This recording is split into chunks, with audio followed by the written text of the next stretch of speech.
Bueno, ahí vi una pregunta en el chat, me preguntan si tengo alguna novedad de la presencialidad de los prácticos y la verdad que todavía no hay ninguna noticia en base a esto, ¿saben? Apenas tenga noticias, novedades de la facultad, yo les diré si sí o si no. Y para los pocos alumnos que son de la comisión 18, ya tenemos docentes, ya lo voy a publicar ahora después de que termine la clase, con los horarios que van a tener. ¿Estamos? Eso como novedades.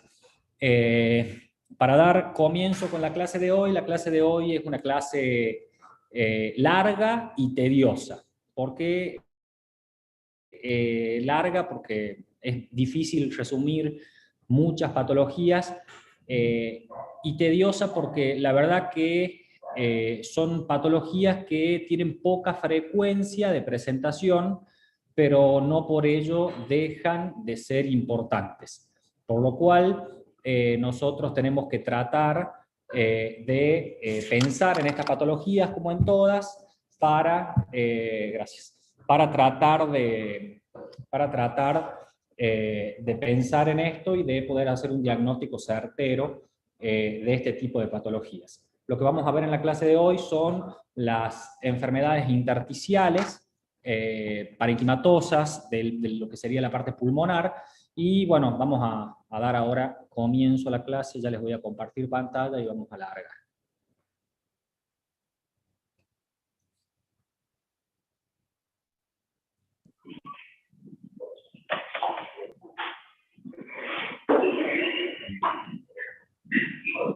Me imagino que están viendo mi pantalla ahí, ¿es así? Sí, profe. ¿Alguno me hace una seña Sí, de humo? profe. ¿Algo? ¿Me dice si sí o si no? Bien, perfecto.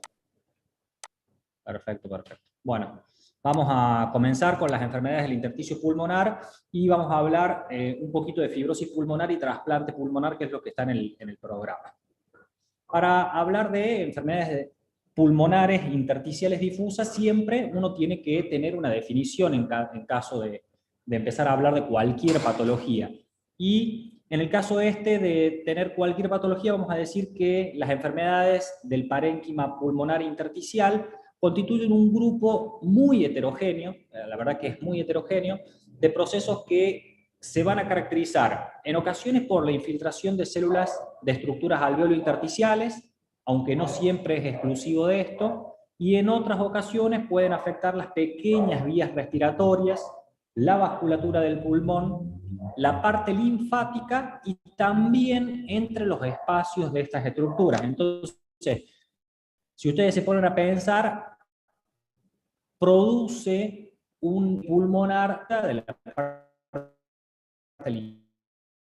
linfática, de la vía estructurales de la parte pulmonar, entonces es un daño complejo el que producen estas enfermedades. Y acá está lo complejo de todo esto, que hay más de 200 entidades que pueden provocar estas enfermedades intersticiales. Y que no solamente son 200, sino que comparten, o sea, se parecen mucho en cuanto a la presentación clínica, en cuanto a la parte imagenológica, o sea, radiológica, y encima en las pruebas funcionales, llámese pruebas funcionales a la espirometría, también se parecen. Las entidades no se resuelven y tienen un tratamiento, en teoría, algunas producen una grave alteración en el intercambio gaseoso. Como habíamos dicho recién, la clínica acude generalmente al médico diciendo que le falta el aire y en algunas ocasiones que tiene tos. O sea, el paciente describe, cuando va a la consulta, una típica disnea progresiva en el tiempo y una tos que generalmente es persistente, que no mejoró con varios tratamientos que médicos o facultativos pasados pusieron, y generalmente esta tos es una tos seca. No siempre, pero generalmente, en la mayoría de los casos, es una tos seca. En algunos casos puede haber hemoptisis, en algunos casos puede haber sibilancias, en algunos casos puede haber dolor de pecho, pero repetimos, el síntoma en el cual aparecen son sibilancias y dolor en el pecho.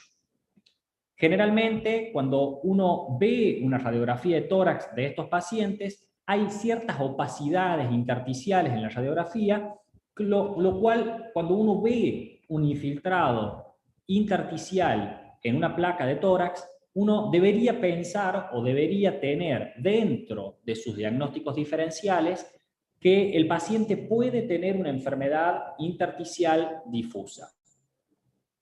Entonces, es muy difícil, ustedes pónganse a pensar, clasificar a 200 o más de 200 enfermedades. Y la verdad que no hay una clasificación que sea universalmente aceptada. Y hace unos años atrás, la Sociedad Americana de Tórax y la Sociedad Respiratoria Europea, en el año 2014 actualizaron esta clasificación, que ya la actualización previa había sido en el año 2002. Y esta, que les dejo acá yo, es la clasificación de la Sociedad Americana de Tórax y la Sociedad Respiratoria a nivel europeo de lo que serían las enfermedades intersticiales. Y fíjense en que cuando hay neumonías intersticiales idiopáticas hay una cierta clasificación, o raras y pacientes que no son clasificados. También hay otra clasificación que se basa en la histopatología. Por lo que encara la práctica, por ahí es más fácil dividir a los pacientes en cuando uno tiene una causa de esta enfermedad o cuando uno no la tiene. Entonces uno tiene dos grandes grupos de estos pacientes en donde conoce la causa o la causa es desconocida. O también la puede dividir en su patrón histológico, aquellas que son más de inflamación y fibrosis o aquellas que son más reacciones de tipo granulomatosas en las zonas intersticiales o vasculares. Entonces, hay varias formas de clasificarla. Repetimos, la más aceptada por ahí es la Sociedad Americana, pero esta, en función de su causa o no, que es la que sale en el libro, en el Harrison sale esta clasificación. La otra es una actualización del UpToDate de fibrosis pulmonar, la clasificación que les dejé previa, la del 2014 de la Sociedad Americana y la Sociedad Europea. Entonces, cuando uno divide a las enfermedades pulmonares, como les dije, podría ser causa conocida. Generalmente, siempre que uno busca una causa, está asociado, en la mayoría de las veces que encontramos la causa, que son pocas, generalmente están asociadas a enfermedades del colágeno, ¿sí? O a fármacos. Y después tiene uno la neumonía intersticial idiopática. Idiopática se entiende como aquella neumonía que no conocemos la causa, que puede ser una fibrosis pulmonar o que puede ser no fibrosis. Y en el caso de que no tengamos el diagnóstico de fibrosis pulmonar, y haremos los diagnósticos diferenciales con la neumonía intersticial usual, la neumonía neumonías intersticiales idiopáticas, las bronquiolitis asociadas, la neumonía intersticial linfoide o las neumonías no específicas dentro de las más frecuentes. Y después tienen que hay ciertas causas primarias que están asociadas a procesos bien definidos, como es el caso de la sarcoidosis y otras enfermedades que son poco frecuentes. Esta es la clasificación que ustedes encuentran en el Harrison, en donde habíamos dicho que podía ser por causa conocida o por causa desconocida. La tabla sigue en causa desconocida, no la quería hacer tan chica. Y entonces, dentro de la causa conocida tenemos el asbesto, los humos, los fármacos, la radiación, la neumonía por aspiración, y dentro de las causas desconocidas, las idiopáticas, la fibrosis pulmonar, que son las más frecuentes. Y la lista continúa, esta es la continuación de la lista de las que no tienen causa determinada. Y después tienen la granulomatosa y la que produce más inflamatoria, que también la pueden dividir en causa conocida o en causa desconocida.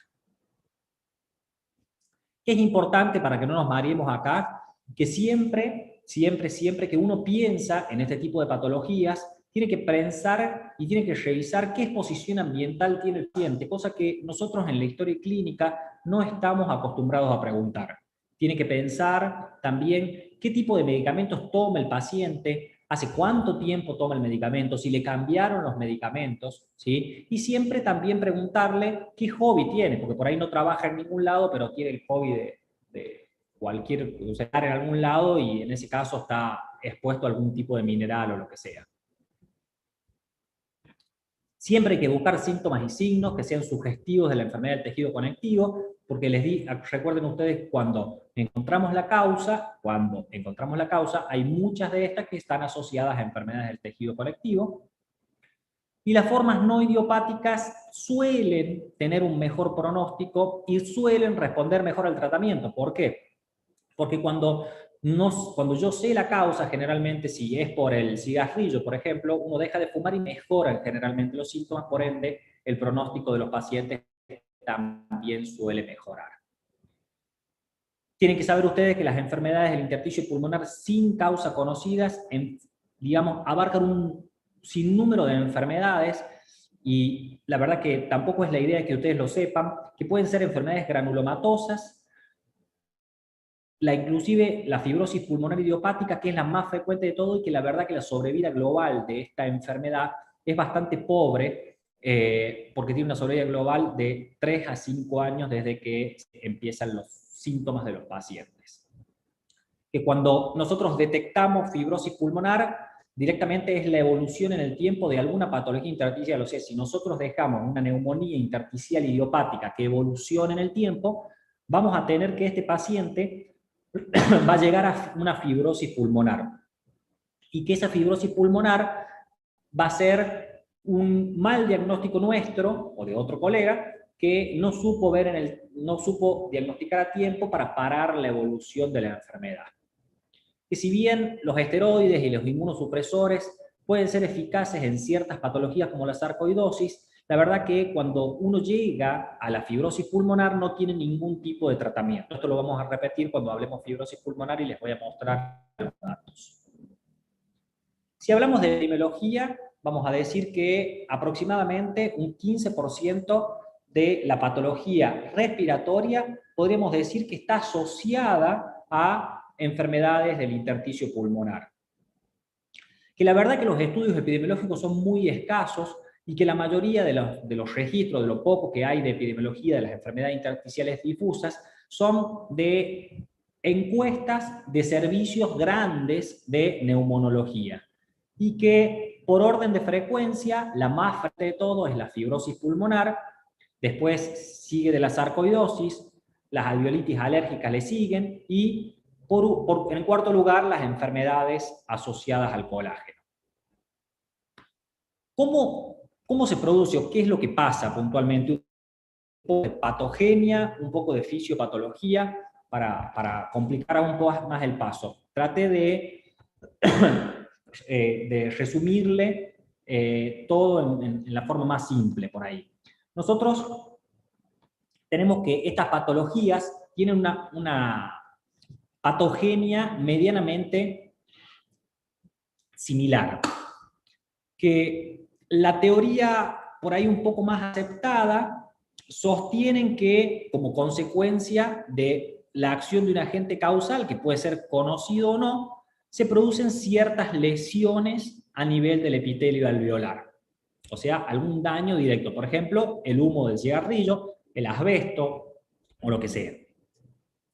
Esto hace que se activen las células inflamatorias, que ustedes las conocen, y también las células parenquimatosas, que van a secretar ciertos mediadores celulares, que estos mediadores van a actuar en forma autócrina y o parácrina entre sí, dando lugar a la inflamación alveolar crónica, produciendo alveolitis, que es lo principal que sucede en esto, que ya vamos a ver que parte del tratamiento va dirigido a esto, y va a llevar a la aparición de fibrosis pulmonar. Y que en el caso de la fibrosis pulmonar, estudios recientes del intersticio pulmonar también vieron que hay ciertos factores genéticos y factores hereditarios que tienen mayor predisposición a presentar este tipo de patología. Si ustedes se fijan, estos son los hallazgos histológicos que nosotros podemos encontrar en la neumonía intersticial. No me interesa que sepan esto, se los dejo para que les quede. Y que la patogenia la podemos resumir básicamente en tres puntos claves. En el daño alveolar difuso, como habíamos dicho recién, el daño que produce el agente causal al entrar a la parte respiratoria, a esta reacción inflamatoria que se produce después por la llegada del daño alveolar difuso, y a la activación fibroblástica, o sea, el final de todo esto. Si ustedes lo piensan, yo siempre les digo a ustedes que uno debería saber muy bien todo lo que es la cadena inflamatoria, la parte de la coagulación, que ya la tendrán que aprender después, y la parte de nuestro sistema inmunológico, porque aparte de entender un montón de patologías, cómo funcionan, podemos entender los tratamientos posteriores. Esto va a producir o va a conducir a diferentes formas de reparación, remodelación y destrucción. Que si ustedes lo ven de esta manera, es como cuando uno se lastima, se produce un daño, que puede ser en la piel, por ejemplo, una reacción inflamatoria, y todo cura por fibrosis dentro del organismo. Entonces, si ustedes lo miran de esa manera, lo que produce estas enfermedades es una cura, entre comillas, por fibrosis, que lleva a que el paciente tenga una insuficiencia respiratoria o problemas respiratorios. Muy resumida, en forma muy resumida, este cuadrito que lo utilizo hace mucho tiempo porque me parece lo más simple por ahí de explicar la patogenia de este tipo de patologías, es que, como les dije recién, hay un daño alveolar difuso. Este daño alveolar difuso, habíamos dicho que puede ser de un agente causal, que puede ser conocido o desconocido, que es cuando llega a la pared alveolar por vía inhalatoria o por vía sanguínea, que entra en contacto con el tejido pulmonar y que va a producir un daño en las células parenquimatosas y en las células estromales, y que la extensión de este daño va a depender puntualmente si es dependiendo de la intensidad que tenga este proceso. Y que van a presentarse alteraciones, como habíamos dicho, a nivel inflamatorio, o sea, en la parte que le seguiría la parte inflamatoria, que este daño alveolar difuso es cuando se produce la lesión inicial, y que la inflamación va a ser dependiendo la respuesta que tenga el propio organismo. Acá aparecen, como habíamos dicho recién, todas las células inflamatorias que ustedes ya conocen, que van a infiltrar el intersticio y que pueden ocupar inclusive el alveolo. Esto va a producir una transformación y una activación de las células tisolares y la atracción quimiotáctica de las células circundantes. Este fenómeno de inflamación puede cronificarse en el tiempo y seguir progresando porque el agente causal sigue en el mismo lugar, o sea, ustedes no sacan el agente causal, y van a incrementar el daño que produce a nivel del alveolo. Y los mediadores inflamatorios son los que terminan haciendo nuevamente el daño alveolar difuso, que lleva posteriormente a la reparación. La verdad que si uno mezcla esta patogenia con un poco la fisiopatología, como les dije a ustedes, no hay un cuadro fisiopatológico único. Esto generalmente varía, de acuerdo, como habíamos hablado en la patogenia, de cuánto tiempo está el agente causal, de la intensidad de la afección, y lo que se va a ver es principalmente una disminución de la distensibilidad a nivel pulmonar, hipoxemia y, por último, hipertensión pulmonar. Si nosotros tenemos que hablar de disminución de vamos al primer punto, la disminución de la distensibilidad pulmonar, o sea, esta parte elástica del pulmón va a depender puntualmente del aumento de la rigidez que se produce en el intersticio del pulmón por la obliteración de los alveolos. Esto va a hacer que se genere una presión negativa para ventilar el pulmón, con aumento del trabajo respiratorio, que explica la disnea que presentan estos pacientes. Las alteraciones en la distensibilidad pulmonar también van a determinar una restricción frecuentemente progresiva de los volúmenes pulmonares, con una relación del B/1 con la capacidad vital que suele estar normal o aumentada. Y la tos que presentan estos pacientes va a estar determinada por la rigidez que presenta el parénquima pulmonar a nivel de los receptores proprioceptivos. Profe, ¿lo puede volver a explicar, por favor? Si hablamos de la hipoxemia se debe puntualmente a múltiples mecanismos. Hay áreas que están menos distensibles, por lo cual reciben menos ventilación. Por ende, si no tengo ventilación, voy a tener una relación BQ alterada, o sea, una relación ventilación-perfusión alterada, y voy a tener menos oxígeno en sangre, que produce hipoxemia. Todas las áreas que están obliteradas y colapsadas no funcionan y hay cortocircuito, o sea que voy a tener hipoxemia.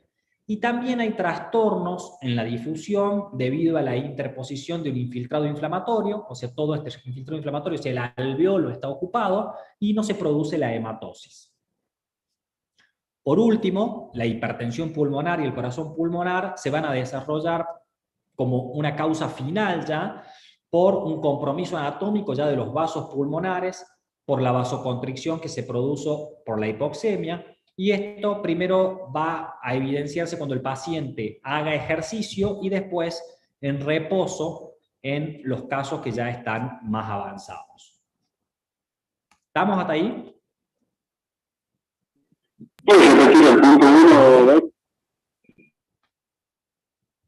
¿Alguien quiere preguntar algo?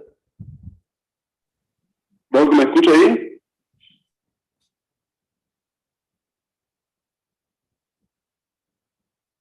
¿Nadie? Bueno. No, no te escucho. Profe, Juan Pablo estaba preguntando. Eso sería la parte un poco más... A ver, hay una pregunta acá, chatear. Profe, ahí lo hablan los chicos, pero no sé si escucha usted. No lo escucho yo, a ver, hablen de nuevo ahí, capaz que tenía silenciado el micrófono. ¿Ahí me escuchas, profe? Lo escucho.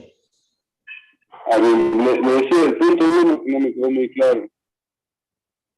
¿Qué parte, discúlpame, se escuchó medio coso, qué parte no te quedó clara? El punto 1.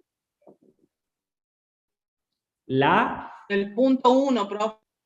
La disminución. El punto 1, la disminución de la distensibilidad pulmonar. Bien. Cuando hay disminución de la distensibilidad del pulmón, es como les dije recién al principio, cuando uno tiene que hay un proceso inflamatorio, toda inflamación cura con fibrosis. O sea, es como el mismo ejemplo que les puse en la piel. Si ustedes se lastiman, todo cura con fibrosis del lugar. Que ustedes lo ven, en ese caso lo están viendo, por eso les puse el ejemplo de la piel. Entonces, si todo cura con fibrosis, a medida que se produce el daño que se produce la inflamación va a hacer que el parénquima pulmonar quede más duro, ¿sí? Entonces, si hay una rigidez, o sea, si está más duro el intersticio pulmonar, los alveolos quedan totalmente obliterados, quedan, digamos, dañados. No, anatómicamente no son los alveolos, ¿sí? Esto va a generar que haya presiones negativas, o sea, uno va a necesitar más fuerza para respirar, o va a hacer más fuerza para respirar, que lo que normalmente produce, o sea, la entrada de aire que se produce, ustedes va a tener un mayor trabajo respiratorio. Y esto es lo que explica que los pacientes tengan disnea, ¿sí? Estas alteraciones en la distensibilidad también van a tener una restricción. Entonces, cuando veamos, un poquitito más adelante, cuando nosotros veamos que el patrón en la espirometría que tienen estos pacientes, ustedes saben que en la espirometría hay patrones obstructivos y patrones restrictivos.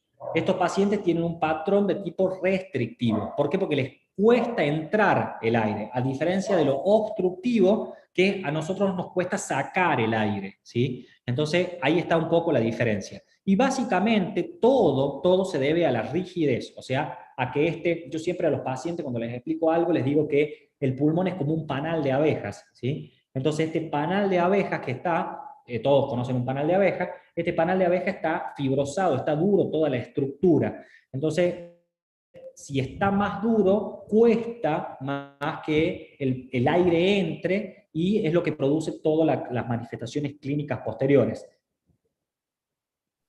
¿Está claro? Perfecto, muchas gracias. Profe, ¿y cómo se Porque había dicho algo del BEF sub 1 con... Sí, cuando uno hace la relación del B sub, ustedes ya saben lo que es un patrón obstructivo y restrictivo, ¿sí, no? Sí, ¿O no? profe.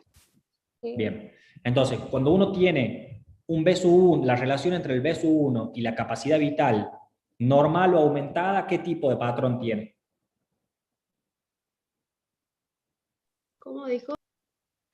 Cuando uno tiene el B sub 1 sobre la capacidad vital normal o aumentado, ¿qué tipo de patrón tendría ese paciente? Obstructivo. Restrictivo. Restrictivo. Restrictivo. Exactamente. Entonces lo que vamos a ver, exactamente, restrictivo. Entonces lo que vamos a ver en este caso es que el paciente tiene un B sub 1 sobre capacidad vital, que puede ser normal, porque ustedes, ojo, lo pueden encontrar a este paciente de que todavía no tiene una fibrosis marcada, entonces todavía no tiene un patrón restrictivo. Si ese paciente lo dejan evolucionar en el tiempo, no le hacen nada, y le hacen una espirometría de vuelta, y ya lo van a tener aumentado, que le va a dar el típico patrón restrictivo que tienen esta patología. ¿Estamos? Sí, profe. Sí, profe. Bueno, esta es la parte un poco más fea, por decirlo de alguna manera, que es entender por qué suceden las cosas. Entre la patología y la fisiopatología generalmente es lo que más les cuesta a todos, básicamente. O sea, nos cuesta un poco más entender por qué suceden, pero yo siempre les digo lo mismo, que tienen que entender por qué pasan las cosas, porque si no después se olvidan de todo.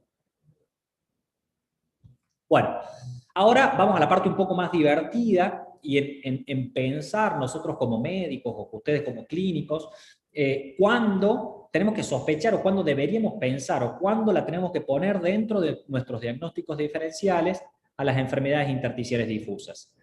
Y lo que nosotros primero tenemos que pensar es que no hay ningún síntoma que sea específico de esto y que nosotros la deberíamos pensar, escuchen en esto, en pacientes que fuman, que tienen enfermedad leve, con un cuadro oligosintomático y que el paciente, fíjense, con disnea y algo de tos, que tranquilamente podemos decir que es un paciente EPOC. Entonces ya directamente empezamos mal con el diagnóstico. Que el paciente tiene que tener una disnea progresiva o tiene que tener una tos persistente, o ambas dos, inclusive después de haber dejado de fumar, o que nosotros tengamos un paciente que viene fumador, con disnea progresiva, tos o con tos o lo que sea, y que después de que nosotros hacemos un tratamiento empírico, ya sea con broncodilatadores o un tratamiento empírico con un curso de corticoides o de lo que necesita, no responde al tratamiento. Entonces, si yo a ustedes les pediría ahora, si estaremos en clase presencial para que no se haga tanto lío, le pediría a ustedes que me den diagnósticos diferenciales de pacientes que tienen disnea o que hagan diagnósticos diferenciales de disnea, y tienen un montón realmente, tanto a nivel respiratorio como cardiovascular. Tranquilamente un paciente con disnea progresiva puede tener una insuficiencia cardíaca, tranquilamente puede tener un EPOC, un asma, y fíjense en que todas estas manifestaciones clínicas son bastante poco específicas, y que por eso es tan difícil muchas veces el diagnóstico de este tipo de patologías. Tienen que tener en cuenta que también el examen físico, o sea, cuando nosotros revisamos a estos pacientes, puede ser totalmente normal. Ustedes pueden que no escuchen absolutamente nada, pero de vez en cuando pueden aparecer algunas sibilancias o algunas presencias de algunos rales crepitantes, que es esta esponja que se siente como cuando entra agua a ir una esponja.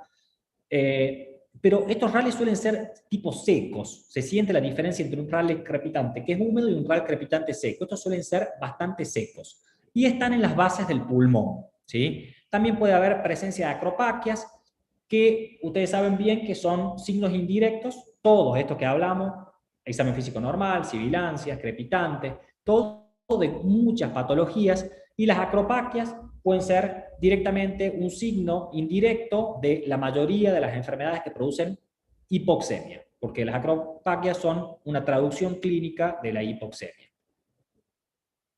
Que cuando nosotros encima le hacemos una radiografía, podemos no encontrar nada o ver algún tipo de enfermedad de tipo intersticial, ¿sí? O nodular, y que hay ausencia de mejoría radiológica tras un ciclo de antibióticos. Entonces, cuando nosotros tenemos una placa y creemos que es una neumonía atípica porque tenemos un infiltrado intersticial, le damos tratamiento con claritromicina, por ejemplo, y vemos que no responde, ojo, la placa, la resolución radiológica de las enfermedades generalmente sucede después de los 21 días de tratamiento. O sea, no piden una placa antes porque no van a ver ninguna mejoría. Inclusive puede demorar más tiempo. No así la clínica de los pacientes, ¿no? Y que el patrón espirométrico de época es obstructivo, en cambio, como habíamos dicho recién y habíamos repetido recién, las enfermedades intersticiales, la gran mayoría son restrictivas. Entonces, ¿es complicado sospechar una enfermedad intersticial difusa? Sí, es bastante complicado. ¿Por qué es complicado? Simplemente porque la clínica no tiene una clínica característica, porque el examen físico tampoco es característico, porque la radiología tampoco es característica, y porque los estudios espirométricos tampoco es característico, ¿sí? Entonces, la verdad que es difícil de hacer un diagnóstico diferencial de las enfermedades intersticiales, pero les repetimos, tienen muchos síntomas clínicos al examen físico y radiológico de muchas patologías, por lo cual mínimamente nosotros tenemos que tenerla dentro de nuestros diagnósticos diferenciales. Voy a segundo acá, a mí no me gusta mucho hacer esto, pero me voy a demorar un segundo en lo que es la anamnesis en el diagnóstico de este tipo de patologías. Y me voy a demorar acá porque la verdad que realizar una historia clínica completa es fundamental, como bien dice ahí, para un correcto abordaje de todas estas patologías. ¿Por qué? Porque es muy importante recabar absolutamente todos los datos. Uno cuando hace el diagnóstico de una neumonía común dice fiebre, tos con expectoración, dolor en puntada de costado, el paciente tiene neumonía, listo, no nos interesan mucho más cosas. O sí, preguntamos un par de cosas, es la primera vez que le pasa, y nada más. Le damos tratamiento y se va a la casa. Este tipo de patologías necesitan una historia clínica completa, fina y bien profunda de todo el paciente. La edad del paciente, yo les puse algunas cosas acá nada más, tampoco me voy a poner a escribir tanto. La edad del paciente es muy importante, este tipo de patología aparece a mayor edad, en general aparece entre la sexta y séptima década de la vida. Un poco antes aparecen los síntomas, pero ya establecida la fibrosis generalmente es entre la sexta y séptima década de la vida. El sexo es un poquito más frecuente, todas estas patologías en el sexo masculino.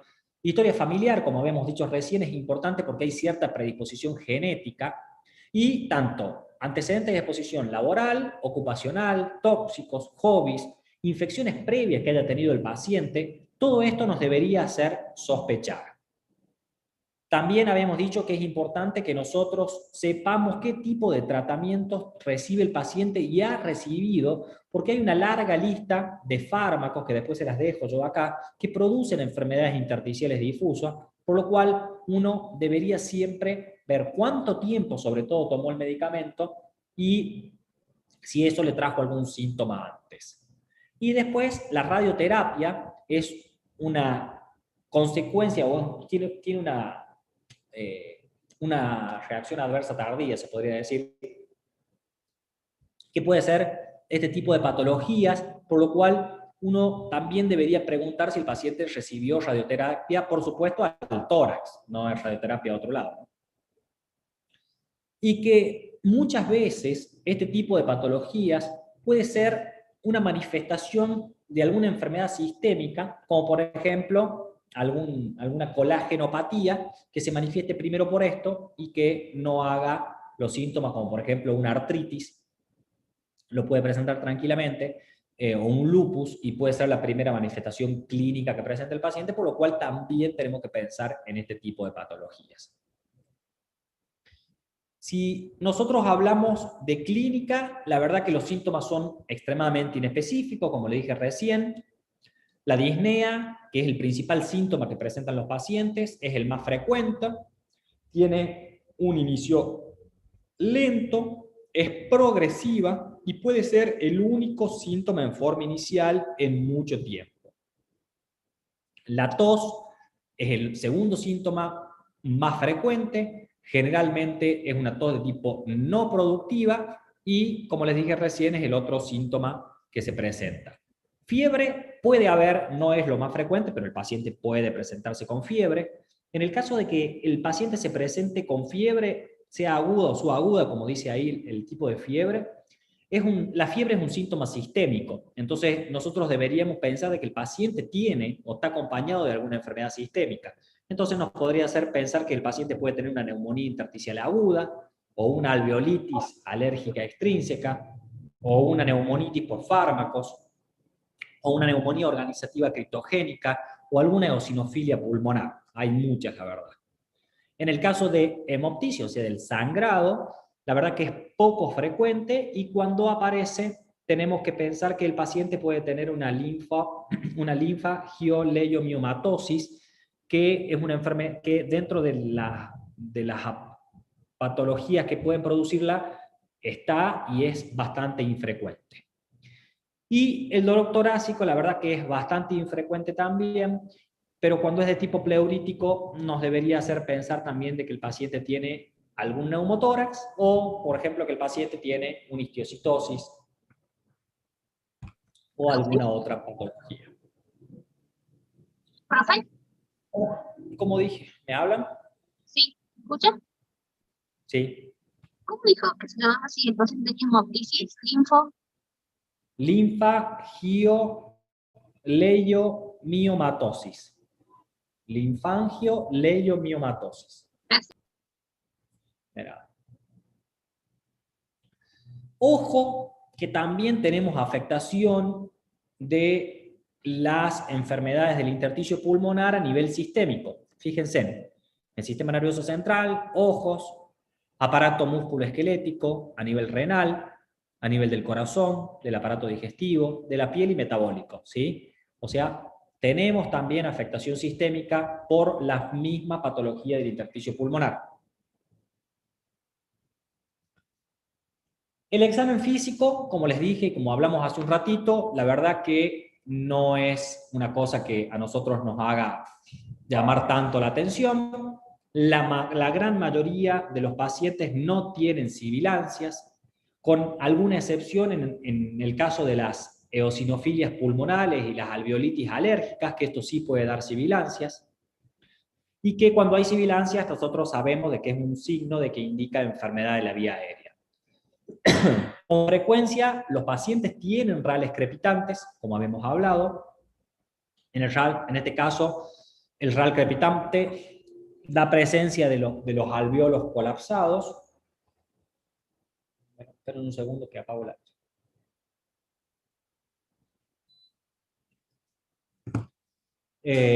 Después, la presencia de acropaquias es relativamente frecuente en la fibrosis, lo que habíamos hablado, cualquier patología que produce hipoxemia crónica va a llevar a acropaquias, en el caso de la fibrosis pulmonar y de todas las enfermedades intersticiales. Y hay algunos datos exploratorios que a nosotros nos pueden llegar a orientar a cierta patología. Por ejemplo, si encontramos adenopatías, vamos a pensar, o podemos llegar a pensar que el paciente, por ejemplo, tiene un eritema nodoso, o un lupus, o una sarcoidosis. Si encontramos artralgias, vamos a encontrar que son bastante frecuentes las artralgias en las enfermedades difusas del intersticio pulmonar. La sinovitis en una enfermedad de que el paciente tenga alguna enfermedad del tejido conectivo. Si es que encontramos esclerodermia, esclerodactilia, fenómeno de Raynaud o lesiones telangiectásicas, tenemos que pensar tranquilamente de que el paciente tiene también alguna enfermedad del tejido conectivo.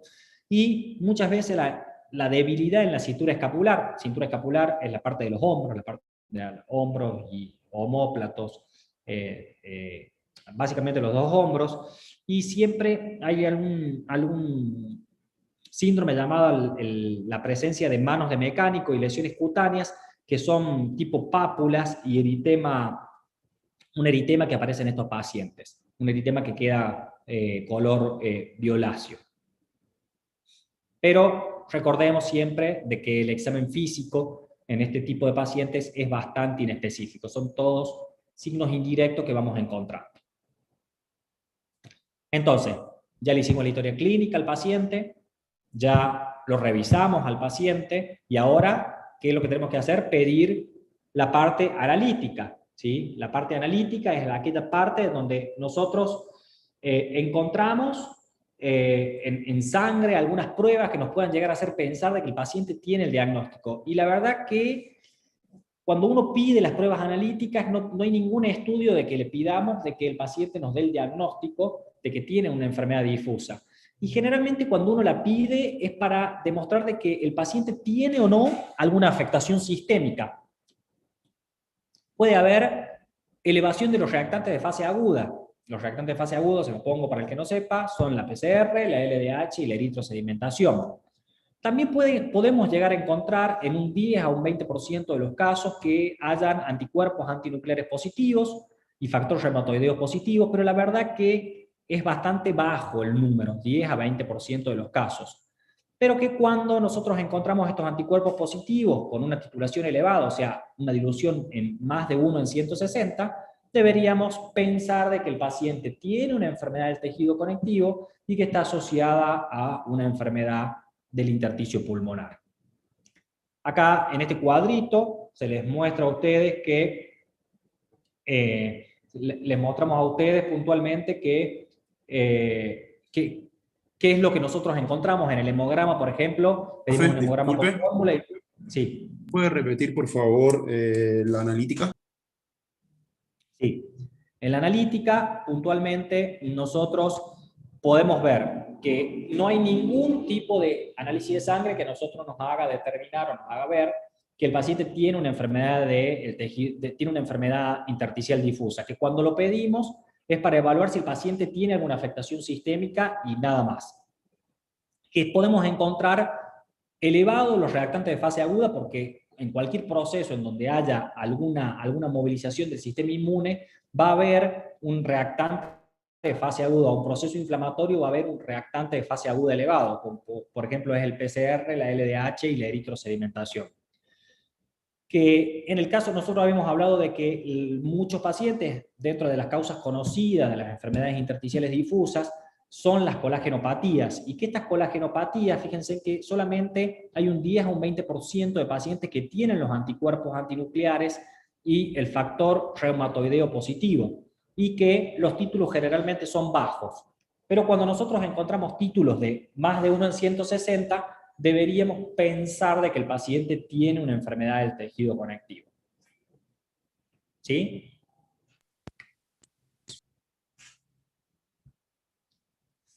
Nosotros cuando pedimos un hemograma, vamos a pedir un hemograma con fórmula y vamos a ver dentro de la fórmula que nosotros nos dan los eosinófilos, los linfocitos, los neutrófilos, los monocitos, los basófilos y todo.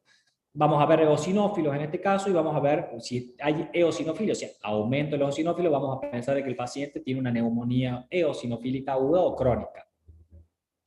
Como les dije a ustedes, reactante de fase aguda, los anticuerpos antinucleares, sobre todo para evaluar el tema de, fíjense que la mayoría de los laboratorios son para evaluar enfermedades del tejido conectivo que podemos pedir para determinar si la causa es conocida o no de la enfermedad intersticial difusa.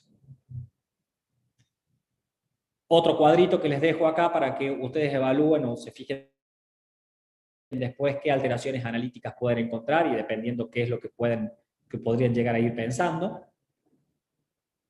Y qué valor, esto es algo importante, qué valor tiene realmente el lavado bronquialveolar, que ya vamos a hablar un poquito más adelante, en los pacientes con enfermedad del intersticio pulmonar.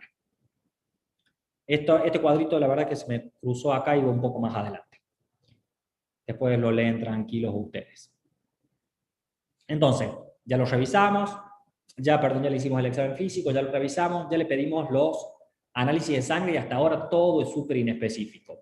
La placa de tórax habíamos hablado de que era parte inicial del diagnóstico y es más, es el primer estudio solicitado. ¿Por qué? Porque nos aproxima al diagnóstico por el tipo de patrón que se presenta en estos pacientes, un patrón de tipo intersticial, ¿sí? Que ustedes lo conocen ya. Este patrón intersticial lo podemos comparar en el tiempo, o sea, nosotros podemos ver una radiografía de ahora y una radiografía del año pasado y de hace 2 años y de 3, o sea, es comparable a ver la evolución, cómo va en el tiempo, y nos permite un seguimiento de la enfermedad. O sea, con la placa nosotros podemos saber si el paciente está mejor o si está peor. Por más que sea un método que tenga una sensibilidad y una especificidad baja, hay ciertos patrones o alteraciones radiográficas específicas que se presentan en los pacientes con enfermedad del intersticio pulmonar, que es la tablita esta que les dejo acá y que no me voy a demorar yo en esto. Después tienen la tomografía, o sea, también le podemos pedir la tomografía. Por supuesto que la tomografía es mucho más sensible y es mucho más específica que la radiografía simple para el estudio de todas estas alteraciones del intersticio pulmonar. Y la verdad que cuando uno realiza una tomografía debería realizar una tomografía de alta resolución. El estudio de todas las enfermedades del intersticio pulmonares debe realizar una tomografía de alta resolución. No nos podemos quedar solamente con la radiografía, le tenemos que hacer al paciente una tomografía. Esta tomografía nos van a ayudar para ver cuán reversible es el proceso, porque nosotros en la tomografía podemos ver claramente si tiene un patrón fibrótico o un patrón inflamatorio. Entonces, si nosotros vemos un patrón inflamatorio, podemos ver de que estamos a tiempo de hacer algún tipo de tratamiento para que no llegue a la fibrosis. O sea, le damos algún antiinflamatorio. Y también nos va a permitir evaluar y ver el pronóstico que tiene la enfermedad. Entonces, vamos a poder también hacerlo en forma seriada, también lo vamos a poder evaluar en el tiempo y también lo vamos a poder comparar en el tiempo. O sea, ¿qué les quiero decir con esto? Que si bien la radiografía de tórax es lo primero que nosotros utilizamos, porque es lo más fácil, es lo más barato, lo tenemos en todos lados, el paciente, si nosotros sospechamos de que tiene esto, sí o sí debería realizar una tomografía axial computada de alta resolución.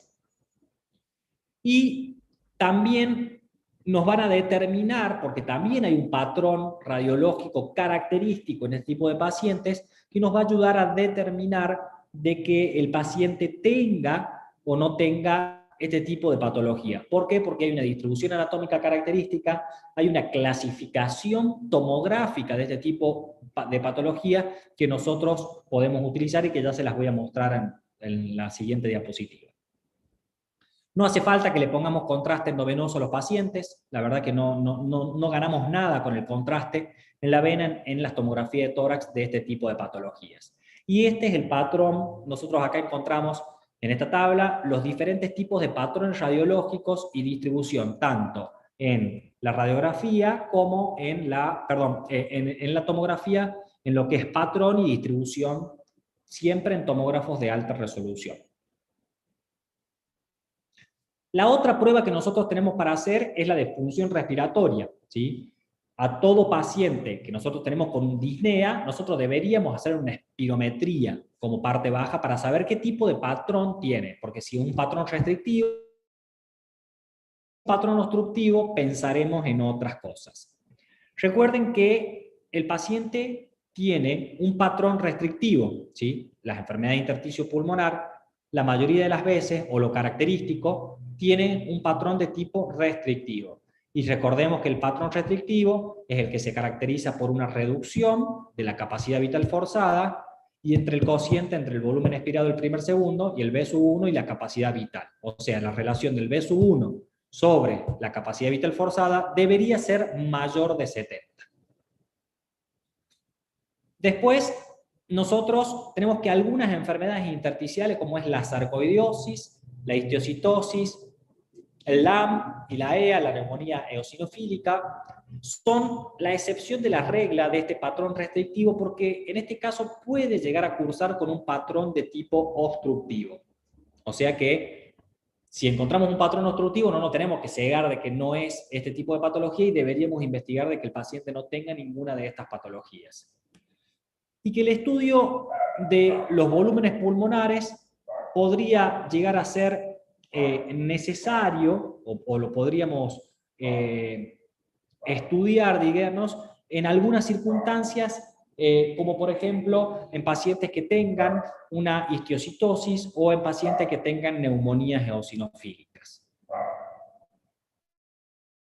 Pruebas diagnósticas, que es la famosa disminución de la capacidad de transferencia pulmonar, que es la prueba del DSLO, que lo conocen todos, del monóxido de carbono, que la verdad que es uno de los marcadores funcionales más sensibles que hay en las enfermedades intersticiales difusas, y que nos sirve a nosotros cuando hay casos de fibrosis pulmonar con enfisema, en donde los volúmenes pulmonares van a ser normales, pero el paciente va a tener una importante disminución de la capacidad de transferencia del monóxido de carbono. Otro estudio que podemos pedir son los gases en sangre arterial, que vamos a encontrar básicamente hipoxemia, no hay otra cosa, o sea, hay un aumento del gradiente alveolar arterial de oxígeno y ligera hipocapnia. Y el otro estudio que podemos hacer para el diagnóstico es el famoso test de caminata de los 6 minutos, en donde vamos a observar de que los pacientes, al empezar a caminar y al llevar el ejercicio, a medida que transcurre el tiempo, evoluciona y el paciente empieza con la disnea marcada. La verdad que todos los estudios funcionales, principalmente la espirometría, como bien dice ahí, debería ser básico en el diagnóstico de este tipo de patologías, y no solamente nos sirven para el diagnóstico, repetimos, nos sirven para ir viendo cómo evoluciona en el tiempo el paciente y cómo responde al tratamiento, y también para ver qué pronóstico tiene este paciente, porque si nosotros vemos que el paciente evoluciona mal en el tiempo, no responde al tratamiento, vamos a saber puntualmente de que este paciente no viene bien. Profe, sí. ¿La hipocapnia que presentaría este paciente sería porque estaría hiperventilando? Sí. Ah, bien.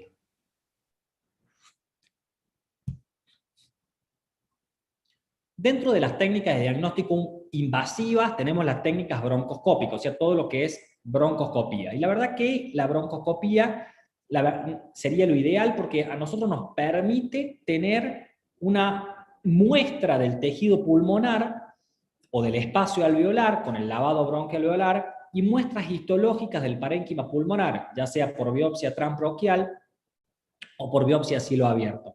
O sea, nosotros obtenemos material, y al obtener material nosotros podemos estudiar, o podemos decirle al anatomopatólogo que nos estudie a ver realmente qué tenemos, qué es lo que nos va a poner el sello de realmente qué patología tiene este paciente. La verdad que el principal papel que tiene, como dice ahí, esta técnica endoscópica, está basada en hacer el diagnóstico de estos pacientes, como les repetí recién, y la verdad que no hay demostrado de que la realización seriada, así como del lavado bronquialveolar o de la biopsia transbronquial, tenga un interés en la valoración del pronóstico o la respuesta al tratamiento. Nos sirve para el diagnóstico, pero no nos sirve, como los otros estudios, para evaluar cómo el paciente va evolucionando con el tratamiento y qué pronóstico tiene. Entonces, las técnicas broncoscópicas nos permiten el diagnóstico, pero no el seguimiento de los pacientes. A diferencia de la espirometría, que sí nos ayudan a evaluar todos esas variantes en la enfermedad. La verdad que el algoritmo diagnóstico de este tipo de patologías es bastante complejo, y la verdad que es secuencial. ¿Y por qué es secuencial? Porque se establece después de una anamnesis, después de una buena exploración física, que va a ir variando en función de los hallazgos que vayamos encontrando. ¿Por qué es dinámico? Porque en ocasiones nos ayuda a la evolución clínica del paciente, a ver cómo va, a ver la respuesta que va teniendo el tratamiento, y nos va a llevar a si nosotros cambiamos el diagnóstico inicial o no. Y multidisciplinario, porque la verdad que nosotros solos no podemos hacer absolutamente nada. Es más, esto lo tiene que manejar una persona especialista en esto, o sea, el neumonólogo. Lo tienen que ver radiólogos que sepan mirar estas imágenes y patólogos expertos que hagan todo este tipo de patología. ¿Por qué? Porque necesitamos poner un tratamiento indicado, que ya vamos a ver que no es tan eficaz para este tipo de patologías. Entonces, el gol estándar en el algoritmo diagnóstico, gol estándar, para el que no sepa, es la mejor prueba de diagnóstico, es esto. Es un equipo multidisciplinario que lo haga en forma secuencial y dinámica para poder llegar al diagnóstico. Esta no es más que una pequeña pauta o un pequeño gráfico de cómo podemos llegar, anamnesis y exploración física, pediremos algunas imágenes como vimos recién, o algunas otras explicaciones, en el caso de que nos diga, lleguemos al diagnóstico, está todo muy bien, tenemos el diagnóstico de la patología y se terminó el problema, pero muchas veces necesitamos hacer una tomografía de alta resolución, muchas veces necesitamos, o la mayoría de las veces le diría, necesitamos hacer broncoscopía con lavado bronquialveolar o biopsia transbronquial para llegar recién al diagnóstico. Y el problema es que cuando no llegamos al diagnóstico, sí o sí, como les dije recién, tenemos que llegar a la biopsia pulmonar por cualquier método para poder plantear el tratamiento. A la hora de plantear el tratamiento, la verdad que es bastante complejo para plantear el tratamiento de este tipo de pacientes. Entonces, tenemos que pensar o tenemos que tener en cuenta que lo principal sería que nosotros le encontremos al paciente el agente causal. En el caso de que exista, por supuesto que le diríamos que deje de tener contacto con ese agente causal. Por supuesto hay que suprimir o hay que eliminar todo el componente inflamatorio de la inflamación de la enfermedad. ¿Por qué hay que suprimirlo? Porque si nosotros suprimimos el proceso inflamatorio o no dejamos que se inflame, no hay fibrosis. Y si no hay fibrosis, no hay insuficiencia respiratoria, no hay fibrosis pulmonar y no hay nada. O sea, cortamos lo que puede pasar. Por supuesto que vamos a hacer un tratamiento principal, sintomático de todo lo que es la disnea y la tos. Ya veremos cómo. Vamos a tratar de evitar las causas agravantes de la enfermedad, por ejemplo, pacientes que tienen reflujo gastroesofágico, infecciones respiratorias a repetición o pacientes que tienen hipertensión pulmonar. Y siempre vamos a tratar en cuenta los efectos secundarios que tienen el tratamiento, porque no es un tratamiento que nosotros lo vamos a dar una semana y se terminó, son tratamientos crónicos. Y como todos los tratamientos crónicos hay que mediar entre la calidad de vida de los pacientes, los efectos secundarios que tienen dar un medicamento en uso crónico y las complicaciones que pueden dar. Yo siempre pongo el ejemplo del ibuprofeno. Uno cuando le duele la cabeza una vez toma un ibuprofeno, un diclofenac o lo que sea y el dolor de cabeza suele cesar, pero en aquellos pacientes que tienen una cefalea intensa y en forma repetida todos los días, tomar ibuprofeno, tomar diclofenac o lo que sea, tiene muchos efectos colaterales, como por ejemplo hemorragia digestiva, gastritis, etcétera, etcétera, que pueden llegar a complicar la existencia del paciente y la calidad de vida. El trasplante de pulmón es la última alternativa, la verdad que es lo único que puede pensar en la curación del paciente, no hay otro tratamiento curativo, pero es complicado porque para llegar a un trasplante uno tiene que encuadrar en muchos puntos que se necesita para valorar un paciente para trasplante pulmonar, que yo después le voy a dejar un cuadrito a ustedes para que lo lean tranquilos. Y por supuesto que cuando al paciente no tenemos nada para hacerle, hay que ofrecerle terapia paliativa, o sea, tratamiento paliativo en el final de la enfermedad, porque es algo muy importante. El paliativista, o sea, el médico del final de la vida, o el médico, aquel médico que me va a escuchar un paliativista y se va a enojar, o aquel médico que se dedica exclusivamente al cuidado de estos pacientes en forma crónica, la verdad que es muy importante en el equipo multidisciplinario que tenemos no solamente para el diagnóstico, sino también para el manejo de este tipo de pacientes. Siempre el tratamiento, el objetivo principal de todo esto es tratar de encontrarle la causa, porque si nosotros encontramos la causa, por ejemplo, es que sea por el hábito tabáquico, es beneficioso que el paciente deje de fumar y mejore la sintomatología. O si es por un fármaco, que suspendamos el fármaco. Entonces siempre el primer objetivo es tratar de encontrar si esta patología está asociada a un agente conocido o no. Repetimos, supresión de alveolitis es el único medio terapéutico en las enfermedades del intersticio pulmonar. Si nosotros suprimimos de vuelta la inflamación, suprimimos todo lo que sigue en la cascada y de esa manera evitamos que el paciente se fibrose. Pero cuando llegamos tarde y encontramos estas imágenes reticulares de paniciación que indican fibrosis, y ya cuando la fibrosis es un proceso irreversible, o sea, es el estado final de todas las enfermedades intersticiales difusas, el tratamiento antiinflamatorio, la verdad que no tiene ningún tipo de sentido, ¿sí? Y el manejo de este paciente va a ser paliativo y sintomático. Tenemos que tratar de no llegar a ese punto.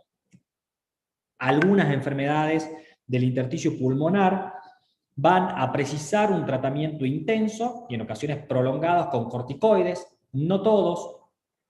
Es lo mismo que les dije recién, cuando nosotros damos un medicamento a largo plazo, necesitamos controlar, en el caso de los corticoides, yo acá le puse ojo con diabetes, hipertensión y osteoporosis, que son los principales efectos adversos que tienen los corticoides cuando los utilizamos a largo plazo. Y por ahí me van a escuchar muchas veces en el medio, en el año, de que yo digo que nosotros todos los médicos deberíamos tener una remera que diga yo amo los corticoides, porque la verdad que nos solucionan muchos problemas en forma aguda, pero que nos traen muchas complicaciones en forma crónica.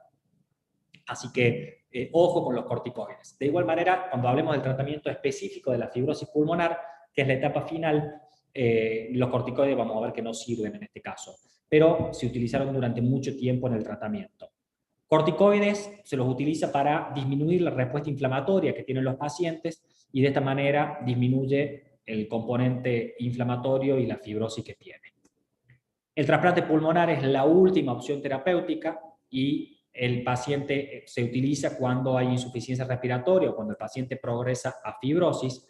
Y por supuesto, lo que les dije recién, el paciente debe cumplir con requisitos generales como cualquier candidato a cualquier tipo de trasplante, que se los muestro en una tabla, no presentar ninguna contraindicación, aparte de cumplir con todo, no tiene que tener contraindicaciones, que hay otra tabla más, y ojo que en los pacientes que cumplen son candidatos y no tienen contraindicaciones, hay muchas complicaciones que también post-trasplante que hay que explicarle al paciente. Si ustedes se fijan, este cuadrito que yo les dejé acá es básicamente la guía específica para cuando uno tiene algún trasplante pulmonar o tiene que poner un paciente en trasplante pulmonar, qué patologías tiene y todo lo demás. Esta tabla que sigue acá son las contraindicaciones que pueden ser absolutas o relativas para realizar un trasplante.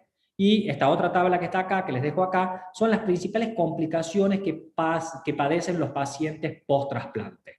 Entonces, ¿es un tratamiento que lo cura el paciente? Sí, pero que es difícil de ponerlo en este tratamiento, y no solamente que es difícil de ponerlo, sino que también tiene muchas complicaciones como cualquier paciente trasplantado el resto de su vida. ¿Estamos hasta ahí? Sí, profe. Bien.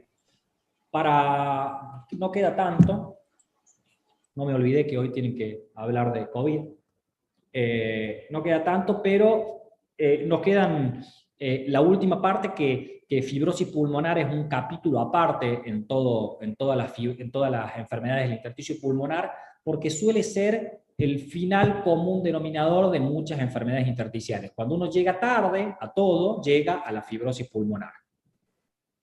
Y está directamente dentro de las clasificaciones de las enfermedades intersticiales difusas idiopáticas, está la neumonía intersticial idiopática, que esta es la que evoluciona generalmente a fibrosis pulmonar idiopática.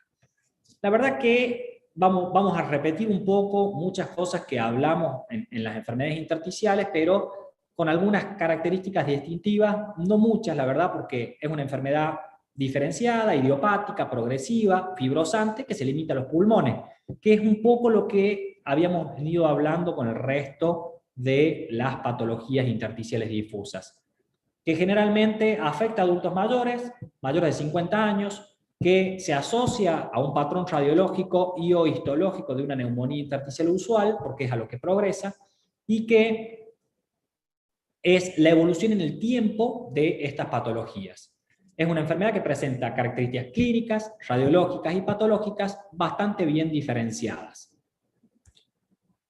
La verdad que si tenemos que hablar de datos de fibrosis pulmonar son bajos, la prevalencia es baja, pero generalmente en estos últimos años se ha visto que hay un cierto aumento en el tiempo y probablemente se deba a que nosotros estamos llegando mejor al diagnóstico de las otras patologías y que el paciente consulte en forma temprana, aparte de que hoy tenemos mejores estudios complementarios para poder diagnosticar este tipo de patologías. Como les dije, se produce hace un rato al principio de la clase entre la sexta y séptima década de la vida y es más frecuente en los hombres. Y dentro de estas enfermedades intersticiales está la fibrosis y la sarcoidosis, que son las dos más frecuentes, que también lo hemos repetido antes.